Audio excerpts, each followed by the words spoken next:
పాజిటివిటీని కంటే కూడా మీరు చెప్పిన నెగిటివిటీ కంటే కూడా మేము చెప్పిన పాజిటివిటీని నమ్మారని చెప్పిన విషయాన్ని మీకు గుర్తు చేస్తున్నాను.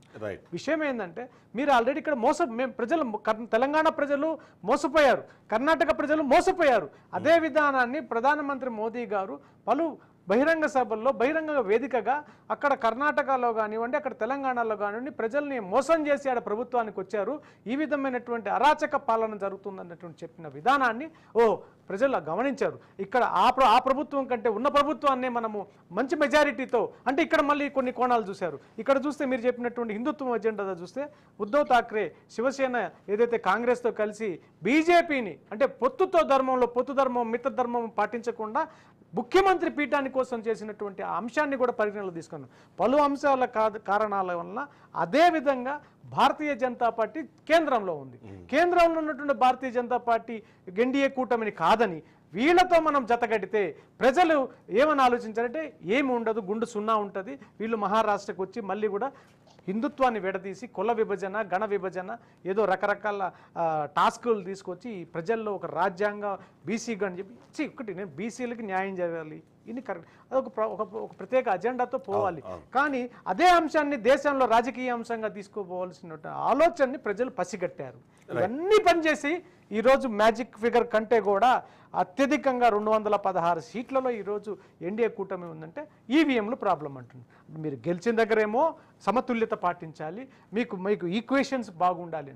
మీకు ఈరోజు మహారాష్ట్ర చివరి ఎన్నికల ఫలితాల సందర్భంగా కాంగ్రెస్ పార్టీకి కనీసం మీ 3 పార్టీలలో ఆ కూటమిలో మీరు ప్రతిపక్ష హోదాను కూడా ప్రతిపక్ష పార్టీకి సంబంధించిన ప్రతిపక్ష హోదాను కూడా కోల్పోతారని చెప్పి నేను ఈ సందర్భంగా తెలియజేస్తాను. పార్టీల వారీగా మహారాష్ట్రకు సంబంధించి ఎలక్షన్ కమిషన్ వెలువడిస్తున్న ఒకసారి రిజల్ట్స్ చూద్దాము.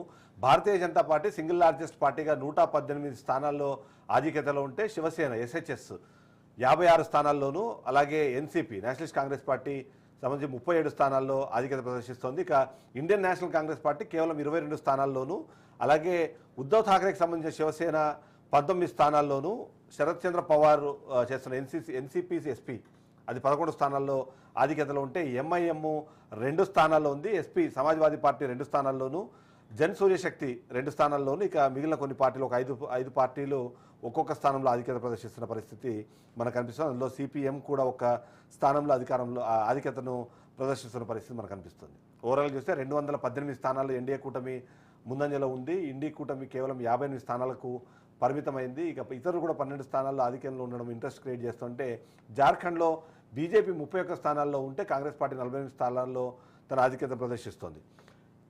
శ్రీనివాస్ రెడ్డి గారు, సరే రిజల్ట్స్ అనేది కొద్దిసేపు చూస్తే ఒక్కటి చూడండి. ఇప్పుడు సార్ మాట్లాడారు, నేను బీజేపీ వారు సార్ పేరు తెలియదు.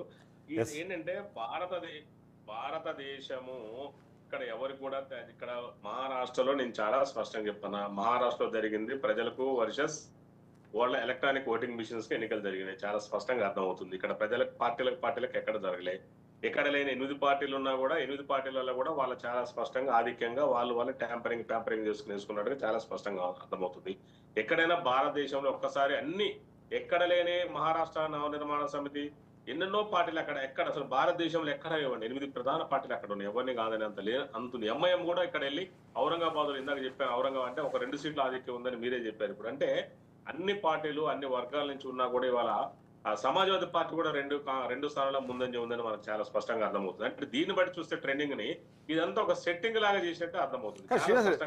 ఒక క్వశ్చన్ ఎప్పుడైనా సరే అంటే మామూలుగా మనం ఎన్నికల సరళిని ఎప్పుడు గమనించినా సరే అధికారంలో ఉన్న పార్టీ వీలైనంత ఎక్కువ పార్టీలు ప్రతిపక్షం నుంచి పోటీ చేస్తే వాళ్ళలో చీల్చుకునే ఆ చిన్న 100-200 ఓట్లు కూడా మాకు ఖచ్చితంగా అడ్వాంటేజ్ని క్రియేట్ చేస్తాయి అన్నది ఒక ఆశాభావంతో ఎక్కువ పార్టీలు అప్పుడు బరిలో ఉండాలని కోరుకుంటాయన్నారు. సో మీరు అంటే 8 కాకుండా దాదాపుగా 14-15 పార్టీలు అక్కడ ప్రభావశీలంగా ఉన్నాయి, కనీసం 10,000 నుంచి 15,000 ఓట్లు లాగే కెపాసిటీలో ఉన్నాయి. అలాంటివి ఉన్నప్పుడు సో ఆ ఫ్రాక్షన్ చిన్న ఫ్రాక్షన్ ఏదైతే ఉందో అది ఒక కూటమికి అడ్వాంటేజ్గా మారిందని అనుకోలేమంటారా? అంటే అఫ్ కోర్స్ సార్ నేనేం కాదనట్లే. ఇప్పుడు ఎంఐఎం ఉంది, అక్కడ ఎంఐఎం ఉండటం వల్ల కూడా కాంగ్రెస్ ఓట్ బ్యాంక్ పోవచ్చు కొంతవరకు. మహారాష్ట్ర నవనిర్మాణ అది ఉంది, అది ఎవరు అంబేద్కర్ గారు మనోడు అవన్నీ కొంత ఉండొచ్చు, కానీ మరీ ఇంత ఉంటుందా మనం అనుకుందాం. మీరు కూడా ఒకటి గమనించండి. మరి ఎందుకంటే ఎప్పటి నుంచో చూసుకుంటూ వస్తున్నాం కదా, ఎక్కడ ఎలక్షన్ ట్రేడ్ చూసాము, గెలుపోవడం చూసుకుంటూ వస్తున్నాం. కానీ ఒక్కసారి ఇంకోటి ఏంటంటే అధికార పార్టీకి ఏదైనా కూడా అక్కడ గతంలో ఏం జరిగిందో మనం చూసాము. ముఖ్యమంత్రి ఎన్నిసార్లు మార్చారో చూసాము.